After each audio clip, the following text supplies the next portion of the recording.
欢迎来到热点新闻频道，请订阅并关注以获取最新资讯。告诉我，程毅到底帅在哪里？很多人问我，程毅到底帅在哪里？可如果真的让我认真回答，我反而会一下子语塞，因为他的帅好像从来都不是那种能被简单概括的帅，不是第一眼就锋芒毕露的浓颜系，也不是传统意义上那种攻击性极强的大帅哥。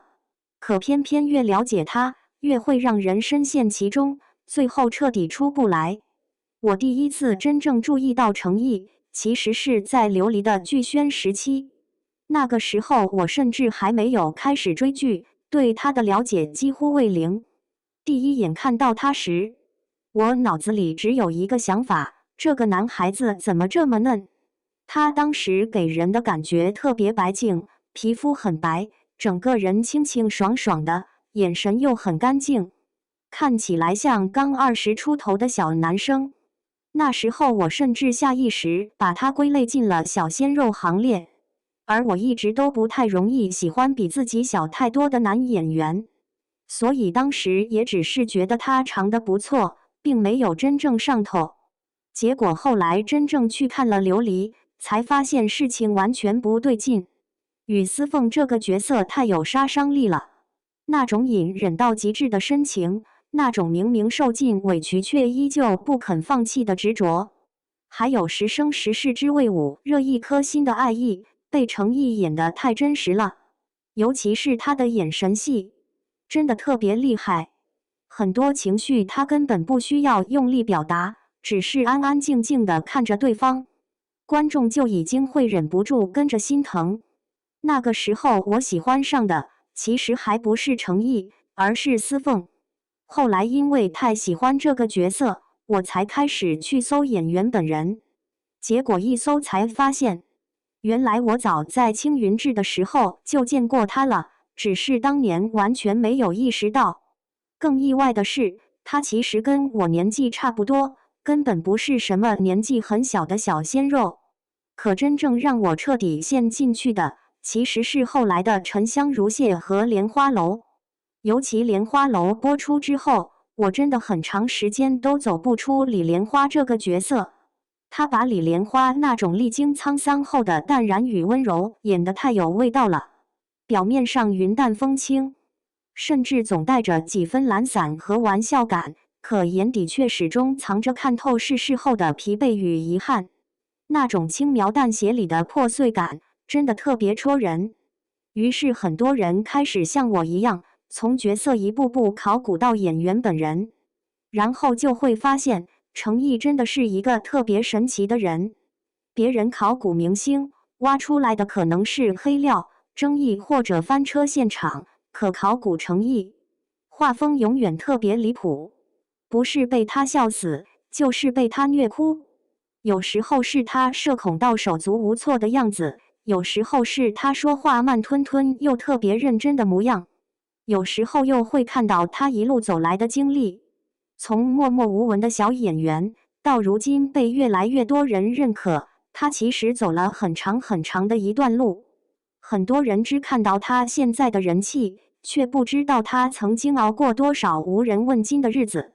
跑龙套，演配角，一次次等待机会，甚至有很长时间，他都处于那种戏红人不红的状态。可即便如此，他身上依旧没有那种被现实磨出来的油滑感，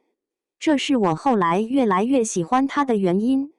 因为程毅身上始终有一种特别难得的真，他会因为粉丝花太多钱而认真劝大家理性消费，会在线下活动时惦记大家有没有淋雨，有没有太辛苦，也会很认真地对待每一个角色。娱乐圈里长得帅的人很多，可像他这样身上还保留着赤诚感和温柔感的人，其实越来越少了。而且程毅有一种特别奇妙的气质，他的脸明明是偏干净、偏少年感的，可他演戏时却总能透出一种很强的故事感和破碎感，尤其是哭戏或者情绪戏，真的特别有感染力。你会觉得他不是在演难过，而是真的经历过那种痛。所以很多人会说，程毅最致命的地方，从来不只是外形，真正让人沦陷的是他身上的气质，是那种清冷和温柔并存的感觉，是那种脆弱感和坚定感同时存在的矛盾感。他可以像司凤一样深情隐忍，也可以像李莲花一样温柔释然。而回到现实里，他又会因为一点小事露出很可爱的反应，甚至还有点憨憨的。于是时间久了，你会发现自己看他哪里都顺眼。低头的时候帅，笑起来的时候帅，发呆的时候帅，就连什么都不做，只是安安静静站在那里，都会让人觉得特别有氛围感。可能这就是所谓的情人眼里出西施吧。可仔细想想，又不完全是，因为真正让大家越来越喜欢他的，从来都不是单纯的脸，而是他身上那种越来越稀缺的真诚与温柔。他经历过低谷，却依旧保持善良，被越来越多人喜欢后，也依旧没有改变初心。而这种东西，往往比单纯的外貌更加动人。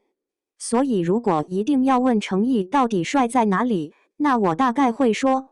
他帅在角色里的深情，帅在现实里的真诚，帅在历经很多事情后，